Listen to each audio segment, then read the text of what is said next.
Assalamu alaikum class. So it's our second lecture, and today the topic of our lecture is how world wars enhance the scope of international relations.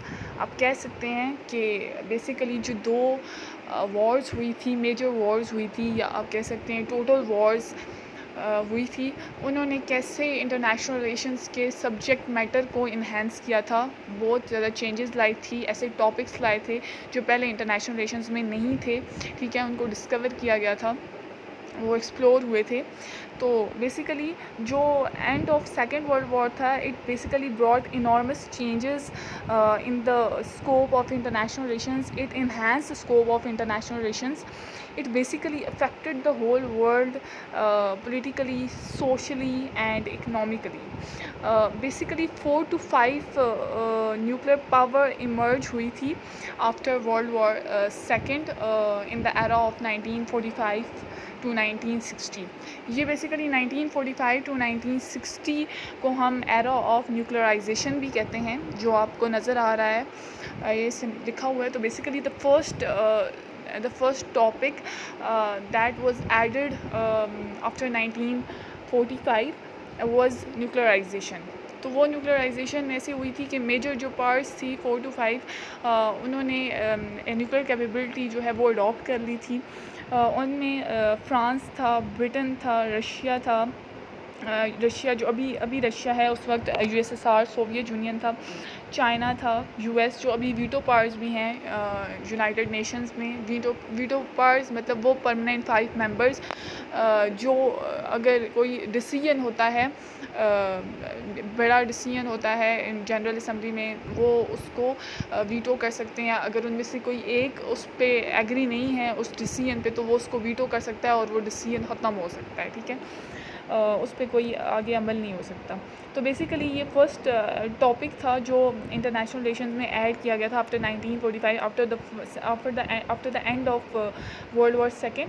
تو اس کے علاوہ جو next topic international relations میں add کیا گیا تھا وہ تھا international relation, establishment of international organization, ٹھیک ہے. تو وہ تو پہلے بھی اس طرح ہوا تھا کہ یہی بات ہے میں آپ کو بتا رہی ہوں کہ دونوں ورلڈ وار نے جو ہے وہ میجر چینجز لائی تھی.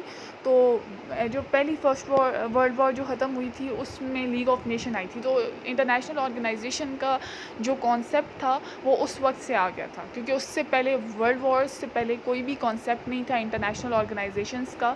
اس کے بعد جو ہے وہ کانسیپٹ لایا گیا انٹرنیشنل آرگنائزیشن کا، لیکن وہ اتنی افیکٹڈ نہیں تھی، وہ ختم ہو گئی، وہ وارز کو کنٹرول نہیں کر سکی. اس کے بعد بھی کچھ ایونٹس ہوئے اور پھر میجر ورلڈ وار سیکنڈ ہوئی، تو وہ ان ایفیشینٹ تھی، اتنی افیکٹو نہیں تھی. تو پھر اس کے بعد یونائٹڈ نیشنز بنائی گئی، UNO جسے آپ کہتے ہیں.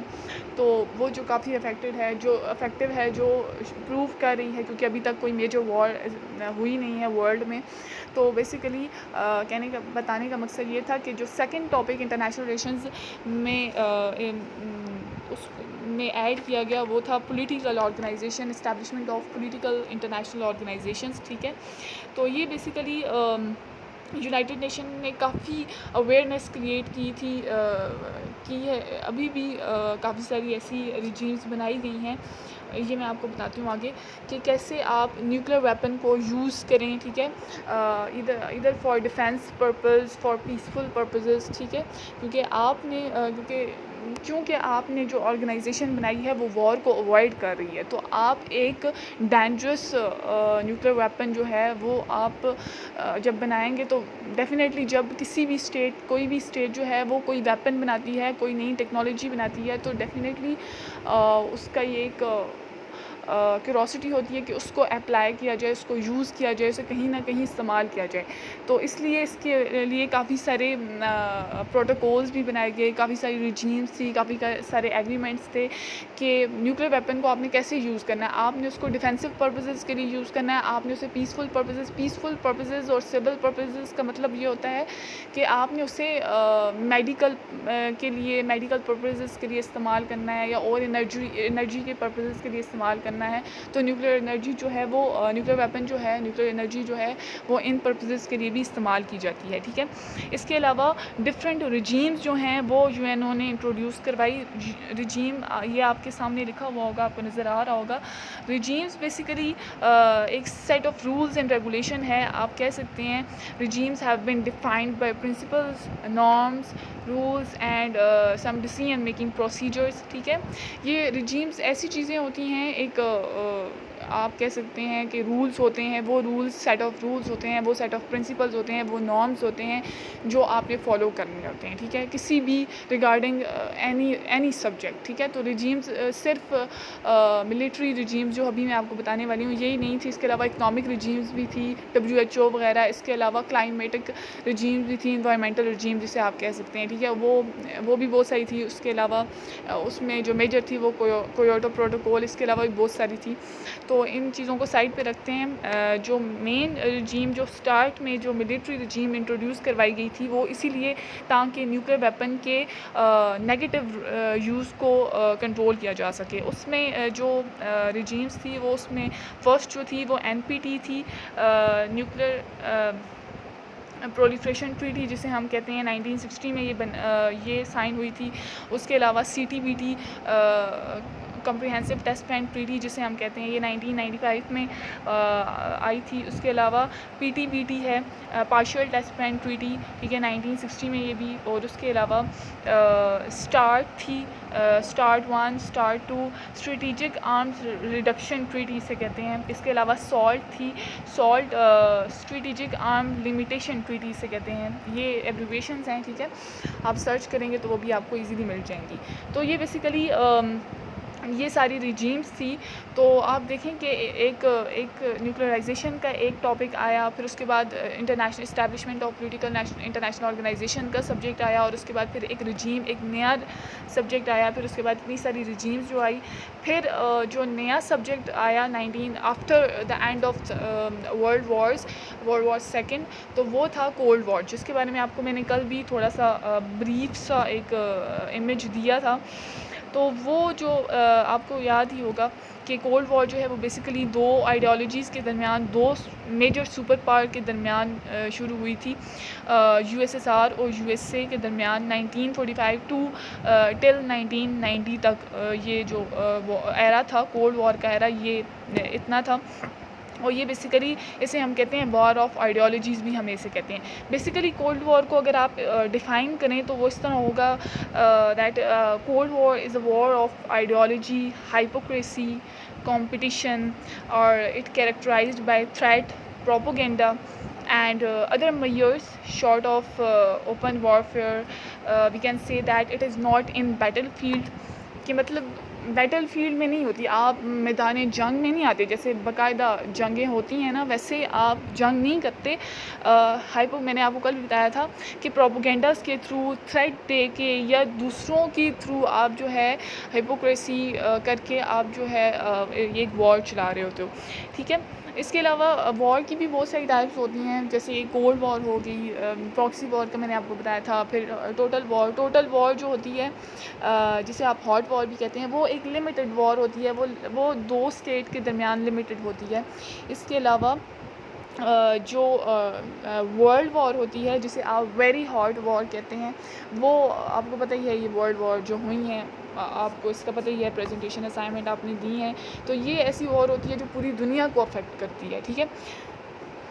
اس کے بعد کولڈ وار کا ایرا جو تھا وہ بیسیکلی پراکسی وار کا ایرا تھا. تو پراکسی وار کو اگر آپ ڈیفائن کریں تو وہ ایسے ہوگی کہ basically proxy war is an act on the instigation or on the behalf of other parties that are not directly involved in the hostilities. تو کیا ہوتا ہے کہ آپ دوسرے اسٹیٹ کو سپورٹ کر رہے ہوتے ہو, ٹھیک ہے, وہ بھی آپ کی آئیڈیالوجیز پہ چل رہی ہوتی ہیں اور آپس میں ان کی وار ہو رہی ہوتی ہے. آپ ان کو ملیٹریلی سپورٹ کر رہے ہوتے ہو, فائنینشلی, اکنامیکلی آپ ان کو سپورٹ کر رہے ہوتے ہو, اور وہ آپ کے بہاف پہ, آپ ڈائریکٹلی خود نہیں لڑ رہے ہوتے, وہ آپ کے بہاف پہ لڑ رہی ہوتی ہیں.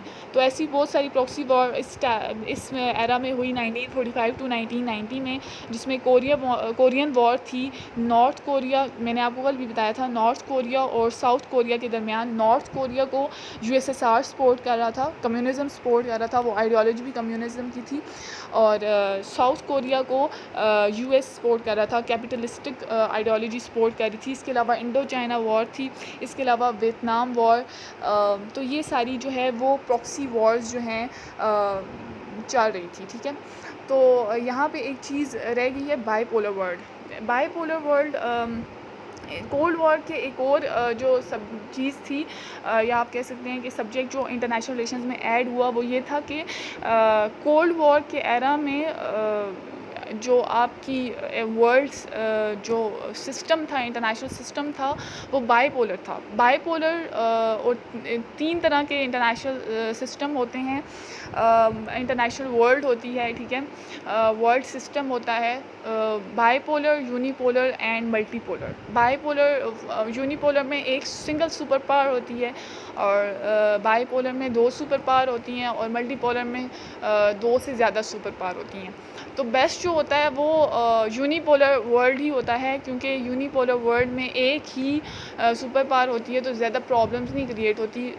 بائی پولر بھی سم ہاؤ ٹھیک ہی ہے, لیکن ملٹی پولر جو ہے وہ وارز کریٹ کرتی ہے, کیونکہ ورلڈ وار فرسٹ سے پہلے ورلڈ وار فرسٹ جو ہوئی اس وجہ سے تھی کیونکہ اس ٹائم ملٹی پولر ورلڈ تھا, بہت ساری پاورز تھی, اور وہ آپس کو ایک دوسرے کو بیلنس نہیں کر پائی, جس کی وجہ سے وار ہوئی تھی. جس وقت بائی پولر ورلڈ آ جاتی ہے تو 2 سپر پاور بالکل ایک دوسرے کے سامنے آ جاتی ہیں, اور وہ ایک دوسرے کو بیلنس کر رہی ہوتی ہیں, اور جب تک بیلنس آف پاور ہوتا ہے اسٹیٹس کے درمیان تب تک وار نہیں ہوتی. لیکن جس ٹائم بھی equilibrium of power, balance of power بگڑتا ہے, ایک پاور ایک اسٹیٹ جو ہے وہ زیادہ پاورفل ہو جاتی ہے, دوسری کم پاورفل ہو جاتی ہے, تو جو زیادہ پاورفل ہوتی ہے وہ ویکر کو سپریس کر لیتی ہے, اس کو سب آرڈینیٹ کر لیتی ہے, ٹھیک ہے, اس پہ اٹیک کر دیتی ہے, اور پھر اس طرح ڈسٹرب ہو جاتی ہیں چیزیں. تو یونی پولر از بیٹر, کیونکہ اب آپ دیکھ لیں ابھی جو ورلڈ سسٹم ہے وہ آپ کا یونی پولر ہے, صرف ایک سپر پاور ہے. تو دیکھیں کتنے سارے سبجیکٹ آئے after world wars, nuclearization, international organization, regimes, then kind of regimes, military regimes, environmental regimes, economic regimes, cold war, communism, capitalism, bipolar world and proxy wars. تو بیسیکلی یہ سارے جو ٹاپک ہیں, سبجیکٹ, یہ جو ٹاپک ہیں ان نے سبجیکٹ میٹر کو انہینس کیا ہے انٹرنیشنل ریلیشنز کے.